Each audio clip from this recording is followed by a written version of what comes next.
Hello students, B ए part first paper first भारतीय दर्शन। इससे पूर्व के वीडियो में हम न्याय दर्शन के प्रत्यक्ष तथा अनुमान प्रमाण पर बात कर चुके हैं। आज हम बात करेंगे न्याय दर्शन में ही उपमान प्रमाण तथा शब्द प्रमाण। न्याय कुल 4 प्रमाण स्वीकार करता है: प्रत्यक्ष, अनुमान, उपमान तथा शब्द। तो आज हम बात करेंगे उपमान तथा शब्द प्रमाण पर। पहले बात करते हैं न्याय दर्शन में उपमान प्रमाण के स्वरूप पर। न्याय के अनुसार उपमान तीसरा प्रमाण है। उसके द्वारा संज्ञा संगी संबंध का ज्ञान होता है, अर्थात इसके द्वारा किसी नाम और उसके नामी के संबंध का ज्ञान होता है।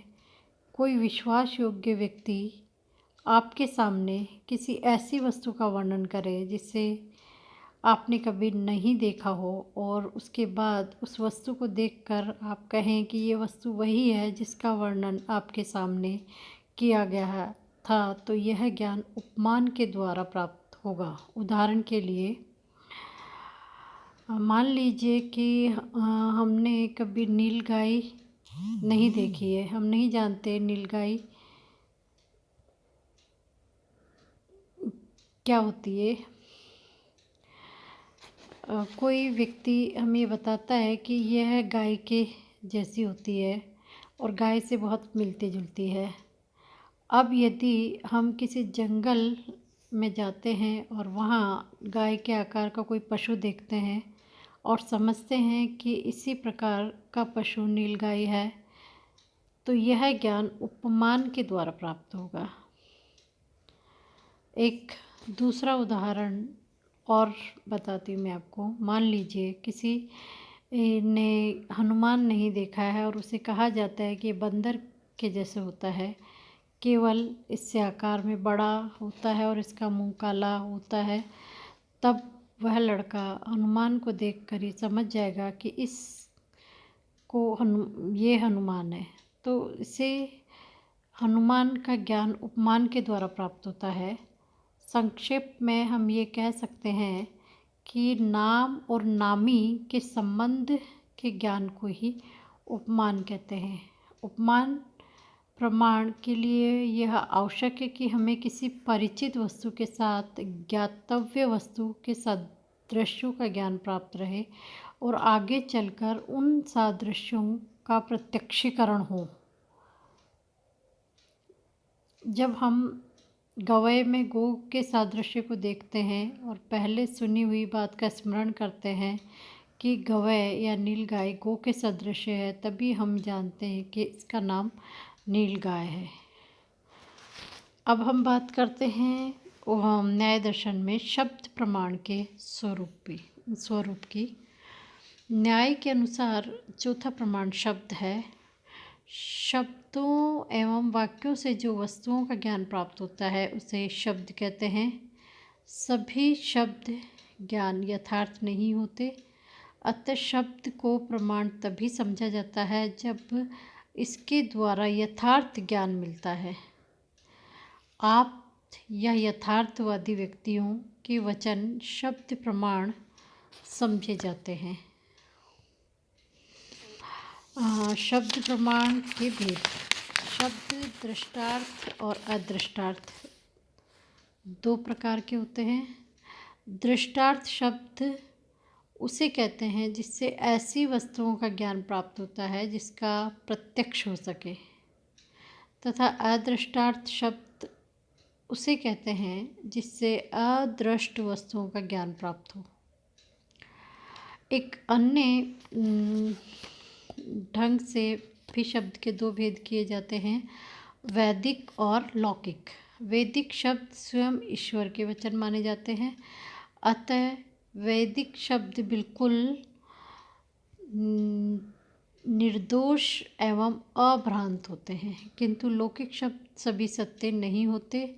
ये मनुष्यों के वचन हैं, अतः ये सत्य या मिथ्या भी हो सकते हैं। लौकिक शब्द केवल वे ही सत्य हैं जो विश्वास योग्य व्यक्तियों के वचन होते हैं। अब हम बात करते हैं शब्द प्रमाण में वाक्य विवेचन, वाक्य के लक्षण पर। विश्वास योग्य व्यक्तियों के कथित या लिखित वाक्यों के अर्थ को समझने से जो वस्तु का ज्ञान प्राप्त होता है वह शब्द प्रमाण के द्वारा होता है। अतः यह प्रश्न उठता है कि वाक्य क्या है। तो वाक्य ऐसे पदों का समूह है जो एक विशेष ढंग से क्रमबद्ध रहते हैं, और पद भी ऐसे शब्दों का समूह है जो क्रमबद्ध रहते हैं। वाक्य बोध के 4 कारण हैं। वाक्य पदों का वह समूह है जिससे कोई अर्थ निकले। किसी भी प्रकार का समूह अर्थपूर्ण वाक्य नहीं समझा जा सकता। किसी अर्थपूर्ण वाक्यों के लिए 4 बातों का होना आवश्यक है। ये है आकांक्षा, योग्यता, सन्निधि तथा तात्पर्य। आकांक्षा किसी वाक्य के पदों को आपस में एक दूसरे की अपेक्षा रहती है, इसे ही आकांक्षा कहते हैं। सामान्यतः किसी एक पद से ही पूरा अर्थ बोध नहीं हो सकता। जब तक कि एक पद का दूसरे पदों के साथ संबंध न स्थापित किया जाए तब तक वाक्य पूरा नहीं हो सकता। उदाहरण के लिए जब कोई व्यक्ति कहता है लाओ, तो तुरंत ही ये प्रश्न उठता है कि क्या। लाओ जो पद है को किसी वस्तुबोधक पद की आकांक्षा या अपेक्षा रहती है। जब हम इसके साथ जोड़ देते हैं कि घड़ा, तो घड़ा लाओ कहने से उसकी आकांक्षा पूरी हो जाती है और वह एक सार्थक वाक्य बन जाता है। इसकी दूसरी आवश्यकता है योग्यता। वाक्य की दूसरी आवश्यकता उसके पदों की योग्यता है, जिसका अर्थ है वाक्य के पदों के द्वारा जिन वस्तुओं का बोध होता है उनमें यदि कोई विरोध न हो तो इस विरोध के अभाव को योग्यता कहते हैं।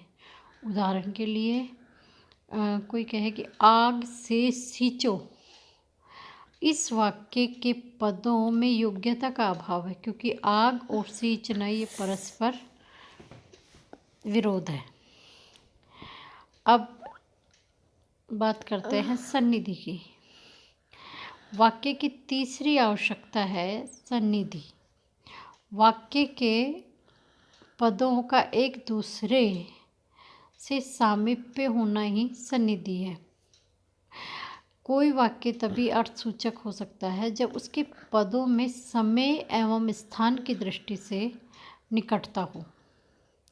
यदि उनके बीच समय का बहुत अंतर रहे तो उनसे वाक्य नहीं बनेगा।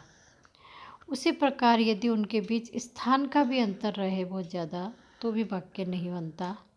उदाहरण के लिए एक गाय लाओ, इन पदों में आकांक्षा और योग्यता के रहने पर भी वाक्य नहीं बन सकता यदि ये एक एक कर 3 दिनों में बोले जाएं या 3 पृष्ठों पर अलग अलग लिखे जाएं। अब बात करते हैं तात्पर्य की। किसी वाक्य से जिस अर्थ को सूचित करने का अभिप्राय रहता है वही उसका तात्पर्य है। विभिन्न स्थानों पर एक ही पद के लिए कई अर्थ हो सकते हैं। किसी विशेष स्थान पर क्या अर्थ होगा यह वक्ता के अभिप्राय पर निर्भर करता है। अतः उसको समझने के लिए हमें वक्ता या लेखक के अभिप्राय पर विचार करना होगा।